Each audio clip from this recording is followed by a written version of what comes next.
Hi everyone, welcome to the 610 Composer Showcase. My name is Max and I play horn with Loop 38. If you're interested in viewing a virtual program of this concert, it's available on our website, loop38.org/program.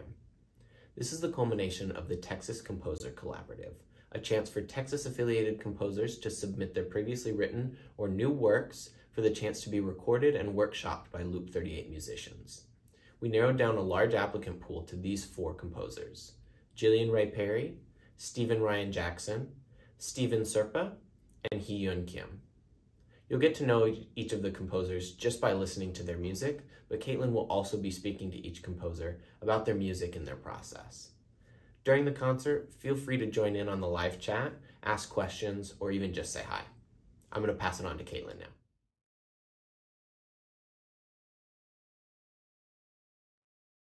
Thanks so much, Max. I'm here with Gillian Ray Perry to chat a little bit more about her and her piece, Looking for Friends. Hey, Gillian. Hello. Why don't you introduce yourself a little bit? Okay, hi. My name's Gillian Ray Perry. I am a composer, obviously. So I was born and raised in Texas. My family lives out on a bird farm, about an hour south of Dallas. Yeah, so that's where I grew up, and I went to Southern Methodist University for my undergrad, and then I moved out to California to go to CalArts for my master's program. So that's where I am currently. I am in LA. Yes. Awesome. Great. So just briefly, in a few words, how would you describe your compositional style? I would say it's very sincere and also has a lot of curiosity towards texture in particular. I always, whenever I write, I'm kind of thinking like, what sounds can I explore, and what can I hear, and what are the different possibilities with that? Yeah. I like that, like curiosity towards what different sounds. And for your end, you have the curiosity. Yeah. So I get the impression that you are cross genres, that you incorporate a lot of genres into your music. What other styles of music or artists in particular have influenced you? Yeah, so I listen to a lot of different types of music, and I also write a lot of different types of music. I do contemporary classical, like orchestral and opera, musical theater, but I also have done some singer-songwriter work. So yeah, I'm influenced a lot by a lot of different people, but Phoebe Bridgers is one of my favorite songwriters. I think she's fantastic. But I really like Arvo Pärt. He's a big influence. Meredith Monk is a big one, and like Pamela Z. The list could go on and on, but yeah, I listen to a lot of singer-songwriter work and contemporary classical also. It all, it's all beautiful, and it all touches me in like a meaningful way. So I love it all. Yeah. Yeah, neat. That's great. Those are some interesting names. Very varied. Yeah. Background there. And then you are also a performer as well, right? Mm-hmm. Yeah. So how do you blend your performing and how do you balance that in your career with your writing? Yeah, so it's a good question. For me, I do perform, but I usually think of it as more of something that's for me. Like I don't really think of myself as a performer that much. Like I think of myself first and foremost as a composer. Like that's really my main thing. But I love performing. I particularly really like singing. Like if I can sing a song for somebody, like that's like one of my favorite things in the whole world is to just get up there and sing a little song. Yeah, and I play piano and cello also, and I have performed on those. But yeah, I'm most comfortable just sitting and composing and then giving it to the performers. But I do enjoy. I enjoy getting to share like that emotional experience of being live with an audience and getting to like share your literal voice. Like I do enjoy that, but I will say I don't do it quite as much. I would say it's not like a 50-50 relationship. It's like a 80-20. Yeah.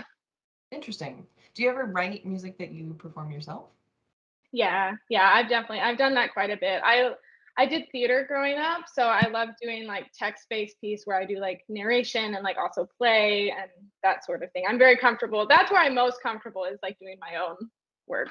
Yeah. Neat. Yeah, that makes a lot of sense. That's really so why don't you introduce your piece for us? Is there anything else you'd like to share before we hear your piece? Yeah, so just briefly, this piece is inspired by my favorite book, which is the children's story, The Little Prince, which my necklace is that book I'm wearing. Yes.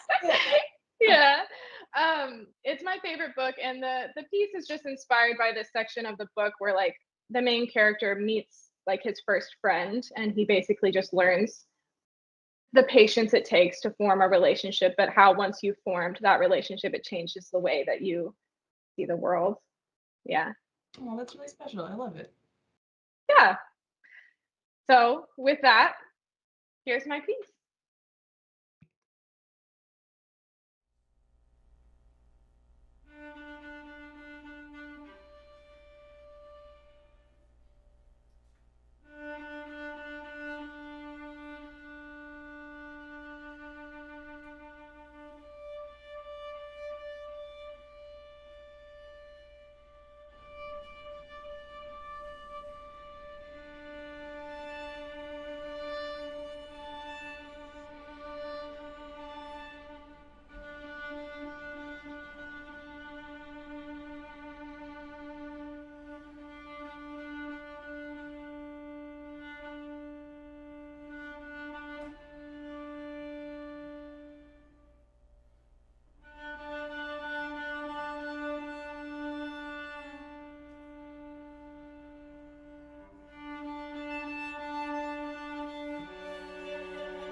All right, congratulations on that beautiful performance of Looking for Friends.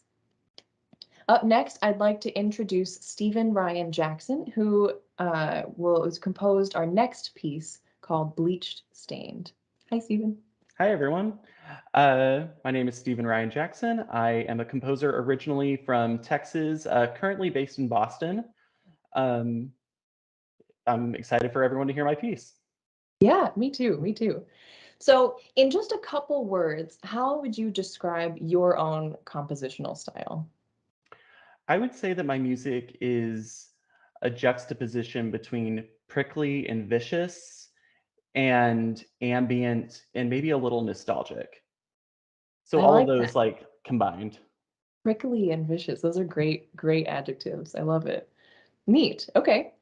Um, this piece in particular has an instrumentation that I don't think I've ever seen before. So what inspired, we have percussion, cello, and clarinet, and an interesting percussion setup as well. Did you have something in particular that inspired those instruments?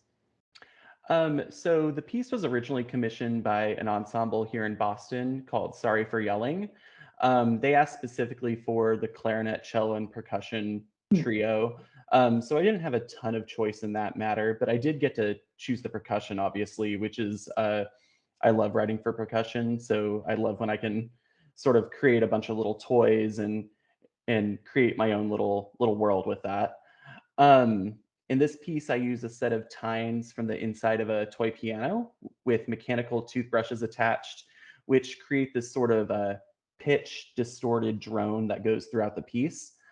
It's something I've done in my trumpet improvisation work, and I really wanted to incorporate it into a piece that I wrote for someone else. Um, I'm really musically inspired by a lot of hyperpop and electronic artists Hmm. like Arca, Bjork, and Sophie. So I often use percussion when I write for it as sort of my attempt to replicate these electronic sounds with acoustic instruments. Neat. Yeah, that makes a lot of sense. The vibration keeps like just something, a constant pitch going. Well, you can do a lot on top of it with the other instruments. I don't think I've ever seen a toothbrush in a piece before.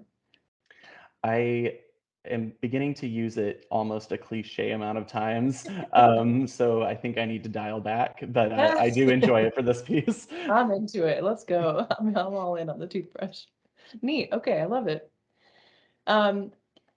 Next, I'm curious if you find any musical inspiration from other types of art. Like the title of this piece sort of implies a visual aspect. Are you interested in visual art or other mediums of performance? Yeah.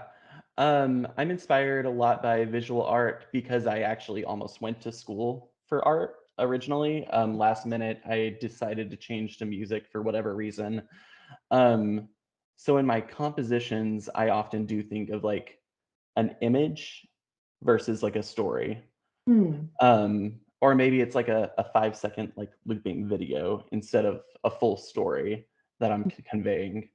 Um, a few of the artists I really like are Caitlin Hackett, who's based in Missouri, Lauren Marks, who's I believe also based in Missouri. And then actually right behind me are a couple of prints by Tyler Thrasher, who is an artist and scientist based out of Tulsa. He does a lot with taking like cicadas and moths and taxidermying them and then photographs them. I don't know if you can actually see it at all in the frame, but if you don't know his work, you should definitely check it out. Yeah, I love it. Yeah, we'll have to put that in the comments somewhere so people can check it out.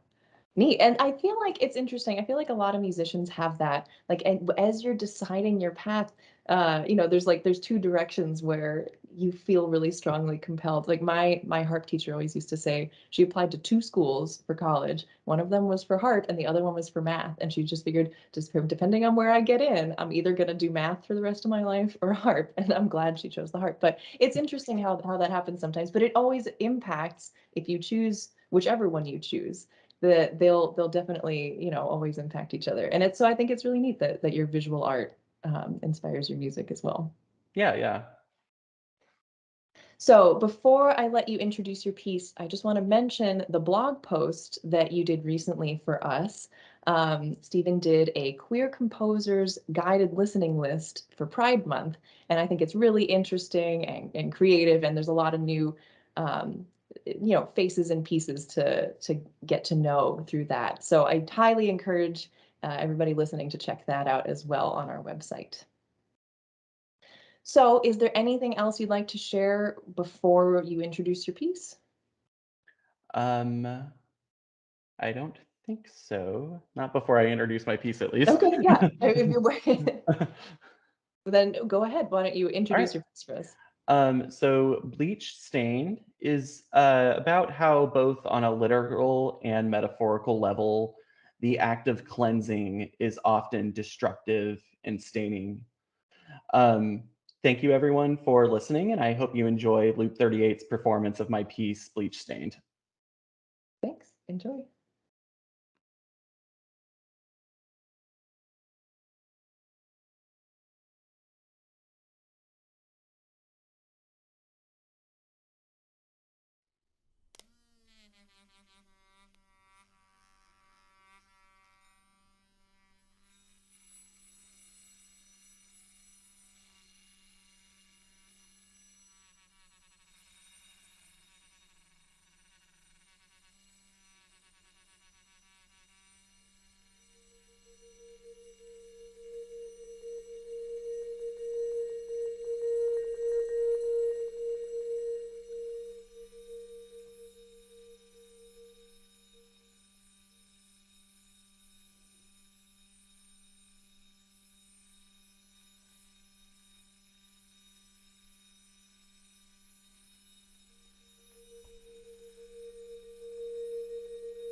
That was such a cool performance. Thank you, guys.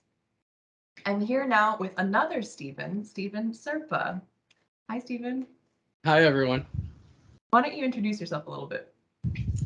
Well, I'm a composer based in Austin, Texas, and I moved here in 2014 to do my doctorate at UT Austin, and I was born and raised in Rhode Island. So I went from the smallest state to basically the biggest state. Yeah, wow, that's quite a change there.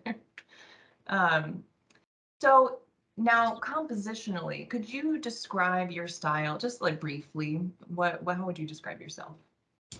My music is sort of a combination of all the music that I really love and enjoy. So I'm based in like a tonal language, but I have a lot of influences from my early music background and my background as a singer. and I incorporate modern compositional techniques, of course, and things like pop music ideas. So it's really a hodgepodge of lots of different music that hopefully comes across as a whole. Mhm. And as you're going to hear with Saudades 4, it's almost always super lyrical music. Neat. Okay, yeah, and that makes a lot of sense. So very varied background. Um, but as a singer, that probably influences your style. Yeah, for sure. Um, so then would you say that over time, like as you've grown and developed as a composer, that your style has changed? Uh, it has and it hasn't. It was for my doctoral recital in 2019, I performed like one of my master's pieces also that was a piece for oboe and strings. And I had someone remark at how similar it sounded to the stuff I was writing in 2019. And someone said I was like Venus. I was born fully formed out of the clamshell, kind of an oyster shell. But I feel like I've gotten more rigorous and been able to be more purposeful in my composing as opposed to composing more with intuition. Interesting. So it's less like the style of the music and more like maybe your personal approach to writing. Absolutely, Hmm. absolutely. It's more like my technique has grown and my command of musical forces has grown as I've gotten better at composing or more accustomed to composing. Neat. Yeah, that's really interesting. I love the birds in the background. They're a nice they're chiming in the conversation too. They are. Um, so as a performer myself and as a performer in this next piece that we got to work on together, one of the reasons that I love contemporary music is that you get to work with the composer, right? We're both here, we're both having this conversation. We got to work through the harp part together, which I thought was really cool. So I've always been curious, like what's it like from your perspective to be able to work with performers on your own music? I love it. Composing, I don't know if anyone has said this yet, but composing is very lonely. You are stuck in your studio working with your own ideas in your own head like constantly. So it is so absolutely enjoyable and refreshing to get out of my own mind and get into a space with a performer. And it during those times with live performers, it the music grows and it takes on its own life, which is really wonderful to see because at that point it's not so much my baby and my creation, then it becomes a creation that we're all making together. And it was really wonderful working with you and Mary Grace in the studio and working through the harp part. The harp is one of those instruments that you really need a friend to help you with, unless you're a harpist, which I am not. Yeah, yeah, I've always been curious about that too, because as a harpist, I get a lot of different kind of parts that are written for the harp. So it's always really interesting to talk through it and to see, like where we can find like the common intention and to get to know the music better that way. It's really neat to hear from that perspective too, because I don't think about all the time you guys spend by yourselves like writing the music, and so I just get to experience the fun part of working on it with you. Right. But I also love the aspect of creating together. And I want to, as a composer, not necessarily like force my will on everyone who's performing, but give the performers a blueprint to create something that they love performing and that they're proud to be creating too. Yeah, yeah, it's a really interesting dynamic. Yeah. Well, is there anything else you'd like to share to introduce your piece to us today? Um, sure. I wrote Saudades for in 2014. It was a very transitional moment in my life. I was going through a lot of personal loss with family, and I was also leaving my home state of Rhode Island to move here to Texas. So it was right around that time that I had been accepted at UT, and or no, oops, sorry, I was interviewing. So I knew that I was going to be leaving. I ended up choosing Texas as opposed to a school on the West Coast or another school out in the UK. Those were my three choices, but I knew I would be leaving to go to a very different place than I knew. So there's a lot of melancholy in these two ultimately songs without words. And so I think a lot of that what I was going through with personal turmoil and loss and anticipation and striving for a goal, all of those things went into Saudades 4. Well, neat. Thank you. And I hope everybody enjoys this performance of Saudades 4.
Thank you so much for listening, everyone. It was such a fun time to record that video.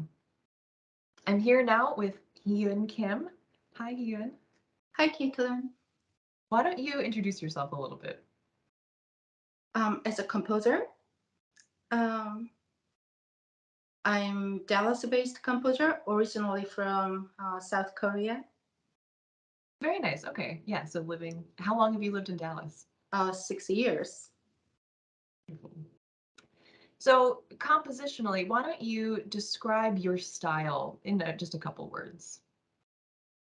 Relevant, expressive, rich, and original. Relevant to myself and present times. Expressive, it's my musical personality. Rich in sound, timbre, texture, structure, and musical story. Original, I'm aware of that something gotta be a unique element in each piece.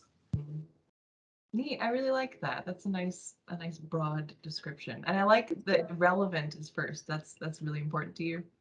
Yes, it is. Yeah. Really nice. Do you have a favorite instrument or like instrumentation that you enjoy composing for specifically? Not really. I love to explore different combinations of instruments. For that, I have a child's mind. Wow, I have a lot of toys to play with. Yeah. So you just like to experiment all over the place.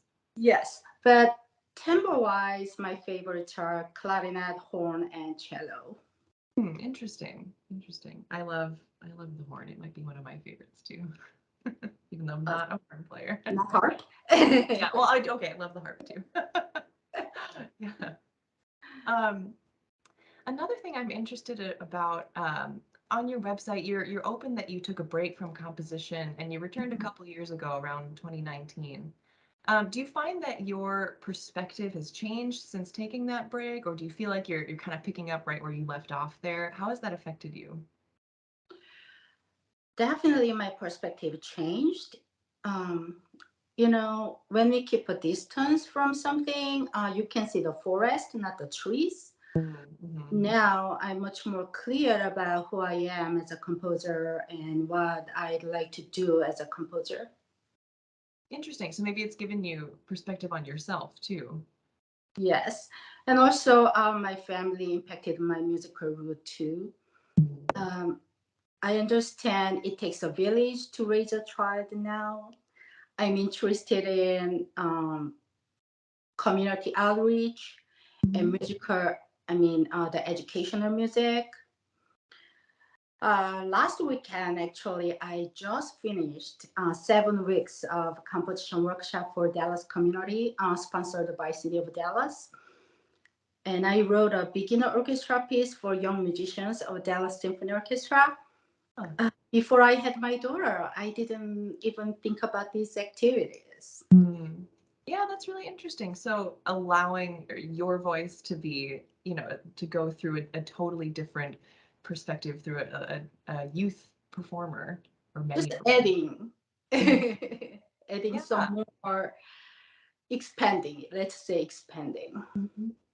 Yeah. Oh, that's really neat. Really interesting. Well, wonderful. Is there anything else you'd like to share as you introduce your piece to us? Yes, the Wairak Lake is more like my personal piece showing my daily life. The lake is very close to my house. I go there for biking and walking my dog. I hear birds and squirrels, and I see fog in the lake. This piece is made out of the sound I hear and the landscape I see. And I wanted to share it with you. And I hope you enjoy the piece White Rock Lake.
Congratulations, everyone, on the great performance of White Rock Lane.